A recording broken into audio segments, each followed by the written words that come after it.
Señor director, mire, ya estoy acá en el living sentadito, pero ¿sabe qué? No estoy solo. Me acompaña Claro que no. mi compañeraza, Agustina Bassi. ¿Cómo le va? Buenas tardes. Pensé que ibas a decir compañerita. Lo cambié en el Lo aire. cambiaste, sí, Lo te lo cambié en el percibo. aire y usted me casó al vuelo. Sí. La compañeraza es la otra. Las dos son compañerazas, son Bueno, hablando de todo, hoy es un super martes como muchos han optado por titular este martes, donde no solo empezó el plan de vacunación, sino como veía, se trata en Cámara de Senadores el proyecto de interrupción voluntaria del embarazo y en la Cámara de Diputados se trata la nueva reforma jubilatoria. Digo, muchas cosas pasando después de un año que ha sido complejo, Dani. Y con lo que respecta a la vacuna, vos sabés, ¿no? Toda la expectativa, la esperanza que en algún momento suscitó que lleguen las primeras dosis a la Argentina. Después la desconfianza, ¿nos damos la vacuna? No, todavía la parte técnica no se conoce del todo, pese a que tiene la aprobación del ADMAT. Y ahora la duda, ¿qué hacer?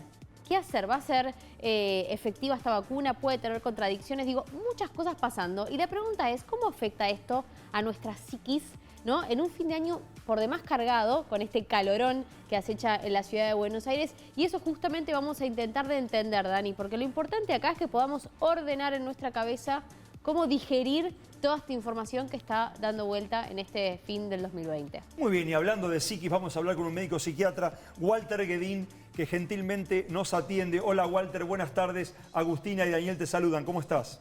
Hola, muy bien. ¿Cómo están ustedes? Muy bien. Bueno, eso, Gracias. lo que decía, habrás escuchado la introducción de Agustina. ¿Qué pasa realmente en nuestra psiquis después de un año tan complejo? Esa esperanza en el mundo que es la vacuna, las contradicciones que empiezan a surgir luego, las dudas. ¿Cómo lo ves vos desde tu ámbito? Yo te diría que la esperanza ha quedado desplazada por las dudas y por más incertidumbre. Ojalá realmente se pueda vivir como una luz ahí que trae la posibilidad de prevenir una enfermedad y una infección como la del COVID. Pero, sin embargo, la esperanza no llega. Las personas tienen más confusión y tienen más incertidumbre y están buscando información que realmente sea una información sólida y que pueda validar de alguna manera una esperanza y tener ahí alguna claridad en el panorama de la vacunación. Pero todavía hay muchas dudas, hay mucha desconfianza. Creo que el tema de los argumentos científicos han quedado desplazadas por líneas políticas que por ahí han configurado un panorama diferente de cuál vacuna es buena y cuál vacuna es mala, y me parece que eso no ayuda para nada a que las personas puedan tener o basarse en un criterio médico que le dé solidez a la decisión de asumir, por ejemplo, la vacunación o la decisión de no hacerlo. Doctor Guedín, entonces, Sí. ¿Cómo gestionar todo este cóctel emocional que estamos atravesando? Mucha gente con ansiedad por estos tiempos, también con ataques, ¿no?, de miedo, quizás por todo lo que se está viviendo y la incertidumbre en la que todavía estamos, porque, como bien decía, no hemos salido del túnel, todavía no está claro el final de la pandemia. ¿Qué hacer mientras tanto para reordenar nuestra cabeza y no morir en el intento? Mira, todavía estamos muy inmersos en la ansiedad, en la angustia, en la incertidumbre, pero también en la anticipación a lo que podría venir. Hoy estamos muy preocupados y la gente está muy preocupada por una segunda posible ola de contagios, viendo lo que sucede en los países europeos, en los países del hemisferio norte. Por lo tanto, eso suma más angustia y más certeza, te diría, de que podría llegar frente a esta esperanza que todavía no tiene esa fuerza, esa intensidad. Entonces, todo esto genera o amplifica aún más desórdenes sintomáticos, ¿no?, como te decía, depresiones. Hay un aumento también de ataques de pánico, de trastornos de ansiedad. Se han exacerbado cuadros que se estaban de base en la prepandemia y que en este momento los psiquiatras estamos asistiendo, porque se han potenciado conflictos personales, han reaparecido síntomas y también todo lo que tiene que ver con lo interpersonal, que no lo podemos dejar de lado porque es muy importante, ya sea la necesidad de recuperar los vínculos con amigos, amigas, personas queridas, amores que han quedado por ahí a la distancia, y la necesidad de recuperar el vínculo dentro de los espacios de convivencia, porque también se han visto muy alterados y muy perjudicados por esta convivencia constante, 24/7, el home-office, los niños, niñas alrededor, el Zoom, bueno, y todo lo que ha significado la vida en pandemia, que por supuesto aún sigue presente y parece que lo seguirá por lo menos hasta el primer semestre del año próximo. Doctor, la vamos a sumar a la doctora Cecilia Pirolo, que tiene una pregunta para usted. Ceci, ¿estás ahí? Sí, estoy acá. Doctor Guedín, ¿por qué cree usted que la gente se hace como responsable de decidir si tiene o no que colocarse la vacuna rusa y no lo deja en manos de su médico de cabecera o del médico al que él considere de confianza como para que tome en última instancia la decisión? ¿Eso no haría también que disminuya un poco este grado que habla usted de ansiedad y de preocupación?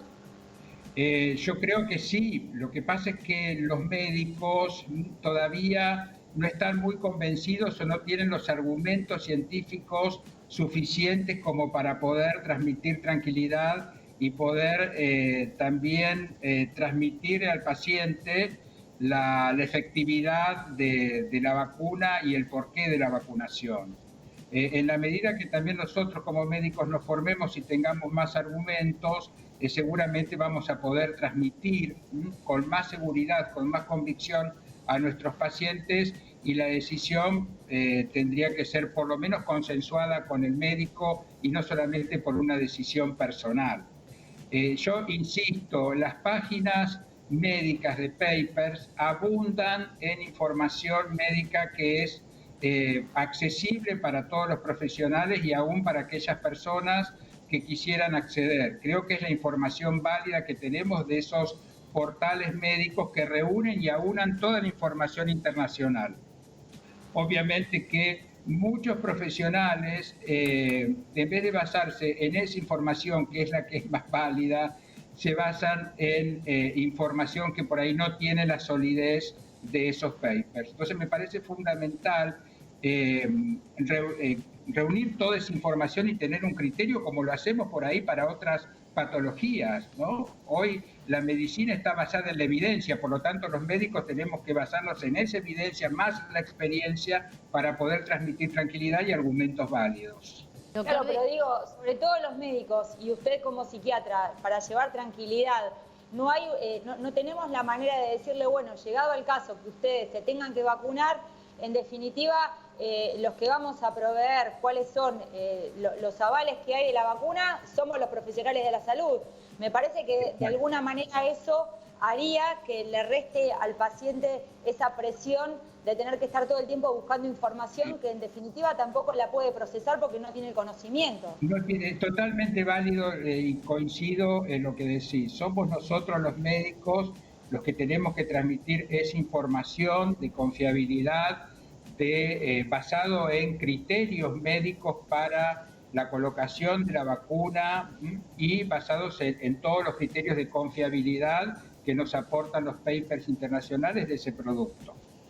Doctor, ¿y para qué dicen? Justamente dejar de lado todas estas desconfianzas y elucubraciones, y para que el paciente asuma esa responsabilidad individual de optar por la vacuna o no, cuando en realidad es un tema de salud, es un tema de salud pública y es un tema médico.